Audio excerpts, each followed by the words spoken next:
Hi, wrestling fans. Thanks for clicking the Dreaded D Rose report. I just wanted to see if my dark roots were showing. I was going to have to get it dyed again, blonde. But it's all right. Hey, rumors surfaced. I say it's a rumor on Twitter that Dustin Runnels, or Goldust, or Dustin Rhodes, or whatever you want to call it, who's been working behind the scenes for WWE for quite a while, has been released from his contract in the Sports Entertainment Organization.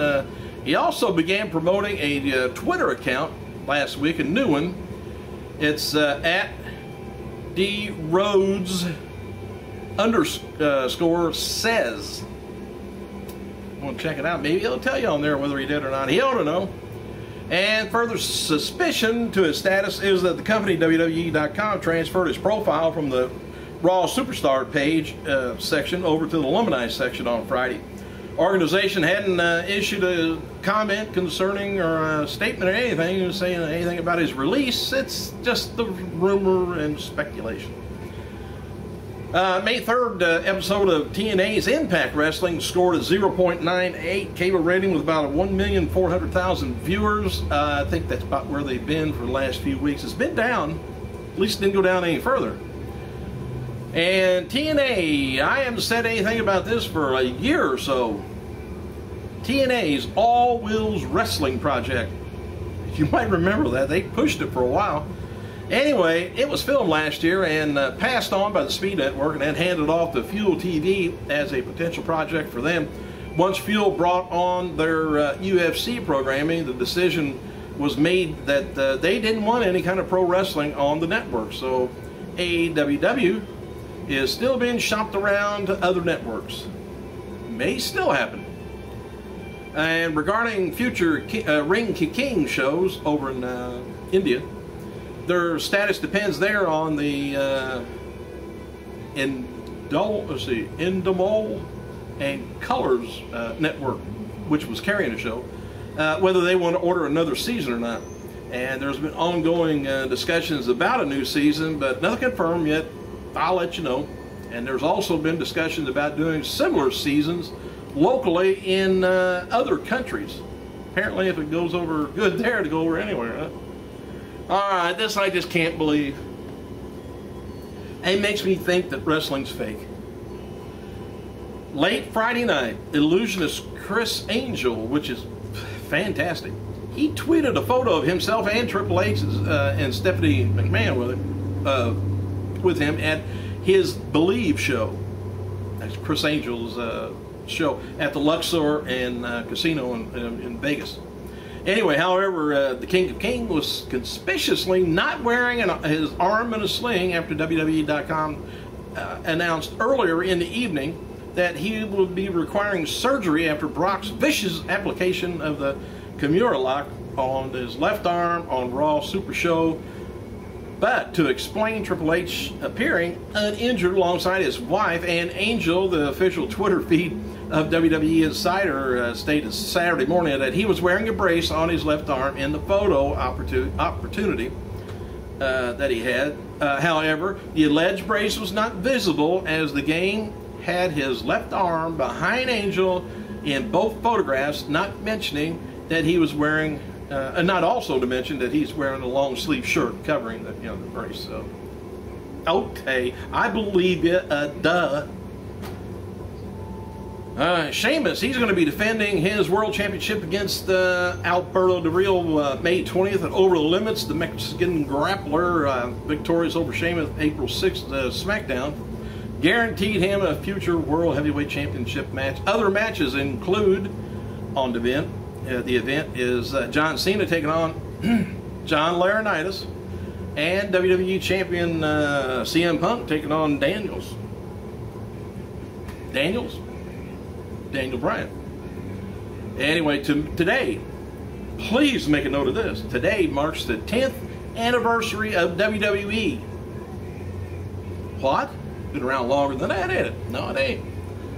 On May 5th, 2002, Vince McMahon's Sports Entertainment Organization launched a Get the F Out marketing campaign and changed all references to its website of WWF to WWE. while switching to URL from WWF.com to WWE.com. The next day, the press release issued a statement announcing the official name change for World Wrestling Federation Entertainment Corporation to World Wrestling Entertainment Inc., or WWE, and the change was publicized later that evening during Raw. So, you know what happened, don't you? The World Wildlife Fund over in England, they didn't like WWF using their initials. And Vince thought, well, hey, I think we'll just take them to court and we'll sue them. Anyway, it didn't work. In fact, I think they might have got taken to court. Anyway, the name change stemmed from the abbreviation in dispute with World Wildlife Fund for Nature. And in 2002, the environmental organization sued WWF for unfair trade practices, claiming the wrestling company had violated a 1994 agreement regarding international use of the WWF initials. August 10th, 2001, the English court ruled in favor of World Wildlife Fund for Nature. I think if they would have kept within the states, United States, or America anyway, they'd have been all right. That's something in my mouth, other than my tongue. I don't know what it is. Hey, WWE referee Chad Patton turns 36 today. WWE Hall of Famer Bill Watts turned 73 today. And anyway, I was telling you about Angels. Chris Angel, he suggested a possible collaboration with WWE in his message that he hashtags SummerSlam, and said that he plans to meet the couple on Saturday. Anyway, he says, friends, Triple H, Stephanie McMahon, SummerSlam after I Believe tonight. Great to see you tomorrow. I don't know what they got planned. Maybe he's gonna. Maybe he made Triple H's arm just get better, and he's okay now. Anyway, WWE Classics On Demand will highlight the best of World Championship Wrestling throughout the month of June. WWE's YouTube account posted a video teaser this week for the WCW Invasion that was since been deleted. And Hall of Famer Tammy Lynn Cinch, or Sunny, and Rhino have been advertised for to appear at the Utah-based professional wrestling promotion Wrestling Alliance of the Rockies on Sunday, May 27th. I hope she shows for you guys to see. Hiroshi Haas turned 51 years old on Saturday, while Don Cornnoodle, one of the funniest names I would never thought anybody would be named that, turned 62 years old. Cornnoodle. I don't know. In honor of Cinco de Mayo, WWE.com remembers several unique luchadors from World Wrestling, really from WCW. I don't think WWE never did. They did a luchador thing for a real short time. Apparently it didn't go over, just like they did the midget wrestling there for a while and didn't go over, I guess. They kept one. And poor old Rey Mysterio, man, he's, I don't know. He may not be back. They're having trouble with him. Hey, WWE website had a storyline up on Triple H following the attack on Brock Lesnar. Now they report that the COO will require surgery. They wrote that medical officials were initially optimistic of the fracture in Triple H's arm to be treated non-invasively, but further examination reveals that the break, in addition to several ligament and tendon damage around the elbow, would necessitate a surgical repair.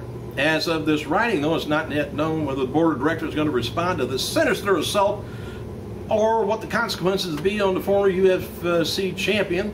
Rumors speculate to continue to swirl around about the WWE universe, but also the WWE locker room. Nobody knows. So anyway, it's also noted before, I mentioned it yesterday, Sting recently added to the WWE alumni roster on their website. This was done because of an upcoming WCW Clash of the Champions DVD that comes out in a few weeks with him right on the cover. Might as well acknowledge him, huh? And you sure can't do it without him, that Clash of the Champions. Anyway, The Rock wrote Twitter.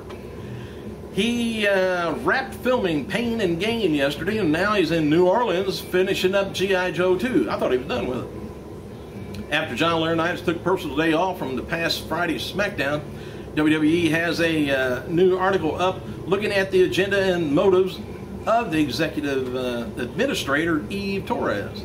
They speculate Eve is out to get Laurinaitis' job, or maybe looking to thin out the Diva division so she can challenge Layla for the title. Speculations, isn't there? Walmart stores are going to be carrying an exclusive edition of Best of WCW Clash of the Champions DVD. Comes out May 22nd. Please make a note of it. The store's exclusive will be Midnight Express taking on the Fantastics from March 27, 1988 Clash of the Champions, plus Hulk Hogan versus Flair from the August 15, 1996 Clash of the Champions. According to the updated billing, too, ECW Unreleased Volume 1 DVD is going to be coming out on June 6th. I'll be getting that right away. Chris Jericho versus Too Cold Scorpio from The Doctor is In, August 3rd, 1996, has been added to Disc 1 of the set, while Jerry Lynn versus Christian York from Hardcore TV, December 30th, 2000, has been added to Disc 3. I don't know, I'm doing timing on it or what it is. And it also appears that Psychosis versus Rey Mysterio match has been pulled from the DVD listing, but remains on the Blu-ray. Ric Flair's daughter Ashley is now training to become a professional wrestler. I hope she does better than her brothers did. Thanks for clicking, you guys. I gotta go.